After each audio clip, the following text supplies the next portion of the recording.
हाय दोस्तों, आज के वीडियो में हम पास्ट सिंपल के बारे में पढ़ेंगे। वाक्य लिखा हुआ है, मेरी माताजी भोजन पका रही थी।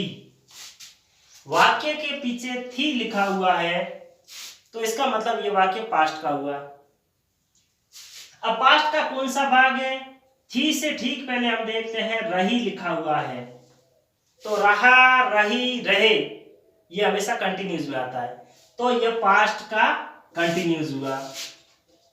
Past continues. पार्ट फर्स्ट में दोस्तों मैंने टेंस की पहचान को बिल्कुल बारीक तरीके से समझाया है। अगर आपको टेंस की पहचान करनी समझनी है, वाक्य की पहचान करनी समझनी है कि यह किस टेंस का वाक्य है, इसके लिए हमारे टेंस के पार्ट फर्स्ट को जरूर देखें। तो हम शुरू करते हैं कि यह पास्ट का कंटिन्यूज हुआ, और पास्ट कंटिन्यूज का फॉर्मूला होता है सब्जेक्ट प्लस वाज या वर्ब प्लस वर्ब में ING plus object. He, she, it, name और एक वचन के साथ तो वाज लगता है, आई, वी, यू, दे और बहुवचन के साथ वर्ब लगता है। दोस्तों ये रट लेना, ही, सी, इट, नेम एक वचन, आई, वी, यू, दे बहुवचन, ये हर टेंस में आएगा।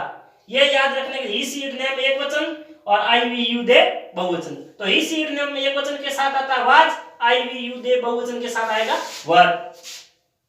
वर्ब होगा उसमें आईएनजी लगा देंगे और उसके बाद में ऑब्जेक्ट देखेंगे। तो सबसे पहले देखते हैं हम सब्जेक्ट। यहाँ पर सब्जेक्ट है यानी काम करने वाला, यहाँ काम करने वाले मेरी माताजी, तो यह मेरी माताजी सब्जेक्ट हो गया। वाज वर हम सब्जेक्ट के हिसाब से रख लेंगे। अब आता है वर्ब। तो यहाँ पर वर्ब मतलब काम क्या हो रहा है, भोजन पकाने का, मतलब पकाने का हो रहा है, तो यह हो गया वर्ब। अब वर्ब में आईएनजी जोड़ देंगे प्लस ऑब्जेक्ट। ऑब्जेक्ट यहां क्या पका रहे हैं, भोजन, तो भोजन हो गया ऑब्जेक्ट। अब सबसे पहले हम शुरू करते हैं सब्जेक्ट। सब्जेक्ट है मेरी माताजी, मेरी माताजी नहीं, माई मदर। सब्जेक्ट हो गया माई मदर। अब वाज या वर्ब, तो यहां पर ही, सी, इट, नेम और एक वचन है, ये एक वचन का है यानी सिंगुलर वाक्य है, तो इसके ही, सी, इट, नेम और एक वचन के साथ लगेगा वाज, तो my mother was. Was verb में से हमने वाज लगा दिया प्लस वर्ब, पका, भोजन पकाते हैं उसको बोलते हैं कुक। वर्ब के अंदर आईएनजी लगाना था तो कुक के पीछे आईएनजी लगाने से कुकिंग बन गया, प्लस ऑब्जेक्ट यहाँ क्या है, भोजन, भोजन को बोलते हैं फूड। मेरी माताजी भोजन पका रही थी, उसका अंग्रेजी में बना my mother was cooking food. अब एक वाक्य और हम बनाते हैं, हम विद्यालय जा रहे थे लिखा हुआ है, इसका मतलब पास्ट, और पास्ट का कौन सा भाग है, तो थे से ठीक पहले हमने देखा रहे लिखा हुआ, तो रहा, रही, कंटिन्यूज में आता है, तो ये पास्ट का कंटिन्यूज होता है। तो पास्ट कंटिन्यूज का फॉर्मूला है सब्जेक्ट प्लस वाज या वर्ब प्लस वर्ब में आईएनजी प्लस ऑब्जेक्ट। अब सबसे पहले हम देखेंगे सब्जेक्ट, यहाँ पर क्या है, काम करने वाला, तो यहाँ है हम सब्जेक्ट। अब वाज वर्ब हम सब्जेक्ट के हिसाब से लगाएंगे। फिर देखते हैं वर्ब क्या है, काम क्या हो रहा है, जाने का, वर्ब हुआ जा। अब वर्ब में आईएनजी लगा देंगे। ऑब्जेक्ट क्या है, कहां जा रहे हैं, विद्यालय, तो ये वो विद्यालय की हो गया ऑब्जेक्ट। अब सबसे पहले देखेंगे सब्जेक्ट, हम को बोलते हैं वी।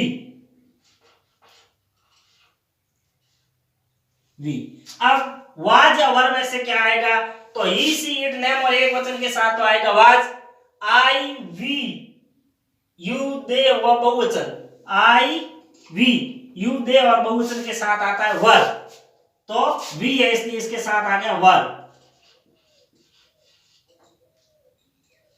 अब वर्ब जाने को बोलते हैं गो, और वर्ब में आईएनजी, गो के पीछे आईएनजी लगाने से बन गया गोइंग, कहीं जाते हैं तो लगाते हैं टू। अब ऑब्जेक्ट कहां जा रहे हैं, विद्यालय, उसको बोलते हैं, विद्यालय को बोलते हैं school. We were going to school. अगर वाक्य आ जाए कि हम विद्यालय नहीं जा रहे थे, हम विद्यालय नहीं जा रहे थे। तो नहीं लिखा हुआ, वर्ब के आगे नहीं लिखा हुआ है तो यहां वर्ब गो है, इसके आगे नॉट लगा देंगे। We were not going to school, केवल इतना चेंज करना है। यहां वर्ब के आगे नहीं लिखा हुआ है तो यहां वर्ब क्या है, गो है, गो के आगे नॉट लगा देंगे। अगर कभी कभी ऐसा वाक्य आवे, क्या हम विद्यालय नहीं जा रहे थे, अगर क्या आगे आया हुआ है तो वर्ब को यहां से हम उठाकर आगे रख लेंगे। यहां से वर्ब हटाया और आगे आ गया। क्या हम विद्यालय नहीं जा रहे तो were we not going to school. अगर क्या हम विद्यालय जा रहे थे, नहीं यहां से हटाया तो नॉट यहां हटा दो, were we going to school. अतः इस प्रकार से पास्ट कंटिन्यूअस टेंस पूरा होता है। आप ऐसे ही अन्य उदाहरण लेकर घर पर बैठकर अभ्यास करना। टेंस को अच्छी तरह से सीखने और समझने के लिए इस वीडियो को कम से कम 2-4 बार जरूर देखें।